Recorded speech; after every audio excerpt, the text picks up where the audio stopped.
Bienvenidos, hoy hablaremos sobre circulación pulmonar. Mi grupo está conformado por Valery Díaz, Nicolás Polanía, Alejandro Rey y quien les habla, Ana Romero. El pulmón tiene dos circulaciones. Primero encontramos una circulación de bajo flujo y alta presión que aporta la sangre arterial sistémica a la tráquea, el árbol bronquial, incluidos los bronquiolos terminales, a los tejidos de sostén del pulmón y a las capas adventicias de las arterias y venas pulmonares. Las arterias bronquiales, que son ramas de la aorta torácica, irrigan la mayoría de esta sangre arterial sistémica a una presión solo ligeramente inferior a la presión aórtica. En segundo lugar, encontramos una circulación de alto flujo y baja presión que suministra la sangre venosa de todas las partes del organismo a los capilares alveolares en los que se añade el oxígeno y se extrae el dióxido de carbono.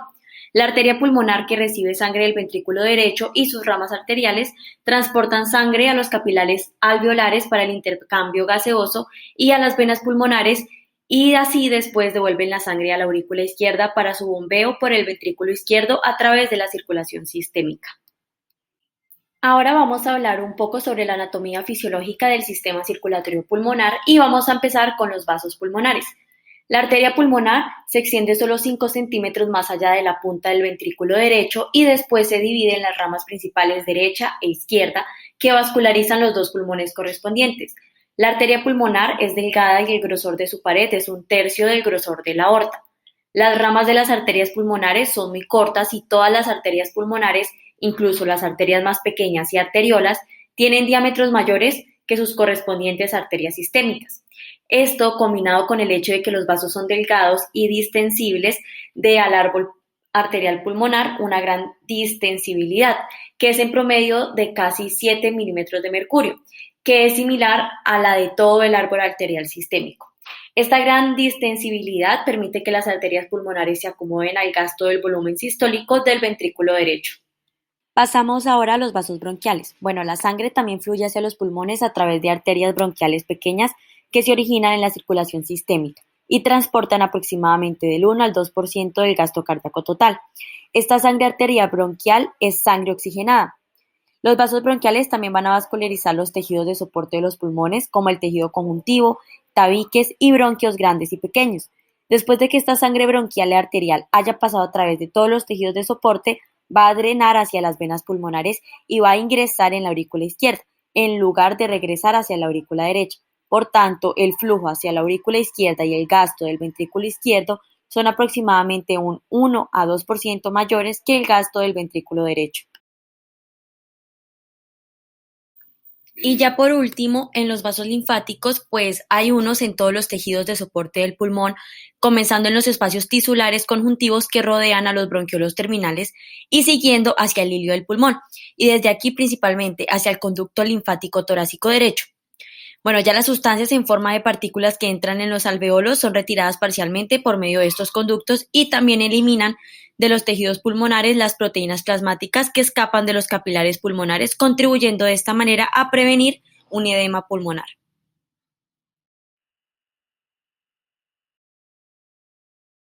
El flujo sanguíneo a través de los pulmones es esencialmente igual al gasto cardíaco. Por tanto, los factores que controlan el gasto cardíaco también controlan el flujo sanguíneo pulmonar. En la mayor parte de las situaciones, los vasos pulmonares actúan como tubos pasivos y distensibles que se dilatan al aumentar la presión y se estrechan al disminuir la presión.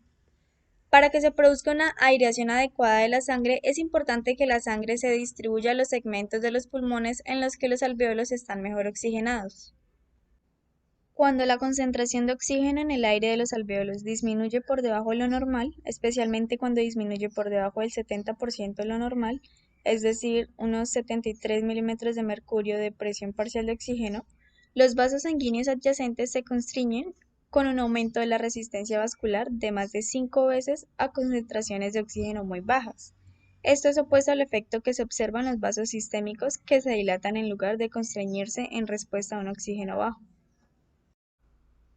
Este efecto de la reducción de la concentración del oxígeno sobre la resistencia vascular pulmonar tiene una función importante: distribuir el flujo sanguíneo a donde sea más eficaz. Es decir, si algunos alvéolos están mal ventilados, de modo que su concentración de oxígeno se hace baja, los vasos locales se constriñen.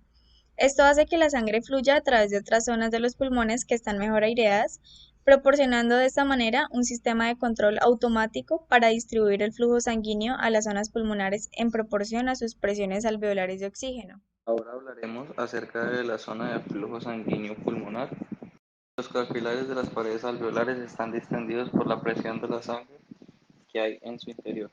Por simultáneamente están comprendidos por la presión del aire alveolar que están en su exterior.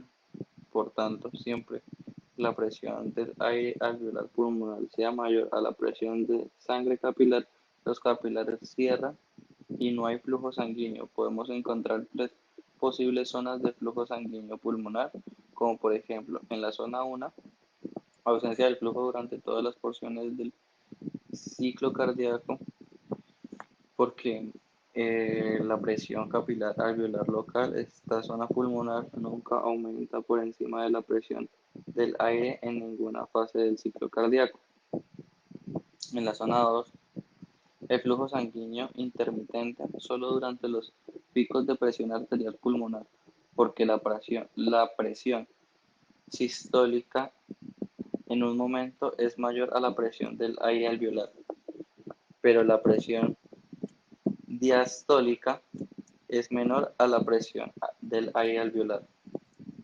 Y en la zona 3, flujo de sanguíneo continuo, porque la presión capital alveolar es mayor que la presión del aire alveolar durante el ciclo cardíaco. El flujo sanguíneo de zona 1 indica la ausencia de flujo durante el ciclo cardíaco. Se produce cuando la presión arterial sistólica pulmonar es demasiado baja o cuando la presión alveolar es demasiado elevada para permitir que haya flujo. Una situación en la que se produce el flujo sanguíneo en zona 1 es una persona en la posición erguida cuya presión arterial sistólica pulmonar es muy baja, como podría ocurrir después de una pérdida grave de sangre. El flujo sanguíneo a través de la parte apical del pulmón es intermitente, de modo que hay flujo durante la sístole e interrupción de flujo durante la diástole. Esto se denomina flujo sanguíneo de zona 2.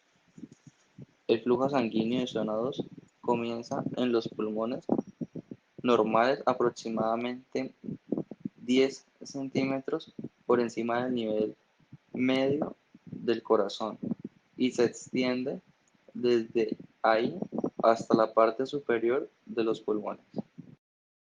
Las regiones inferiores de los pulmones, desde aproximadamente 10 centímetros por encima del nivel del corazón hasta la parte inferior de los pulmones, la presión arterial pulmonar durante la sístole y la diástole es mayor que la presión del aire alveolar, que es cero. Por tanto, hay un flujo continuo a través de las capilares pulmonares alveolares o un flujo sanguíneo de zona 3. Además, cuando una persona está tumbada, no hay ninguna parte del pulmón que esté más de algunos centímetros por encima del nivel del corazón. En relación con la figura se ve que el flujo sanguíneo de todas las partes del pulmón aumenta durante el ejercicio. El aumento del flujo en la parte superior del pulmón puede ser de 700 a 800%, mientras que el aumento de la parte inferior del pulmón puede no ser superior al 200 o 300%. El motivo de estas diferencias es que durante el ejercicio las presiones vasculares pulmonares aumentan lo suficiente para convertir los vértices pulmonares desde un patrón de flujo de zona 2 a un patrón de flujo de zona 3.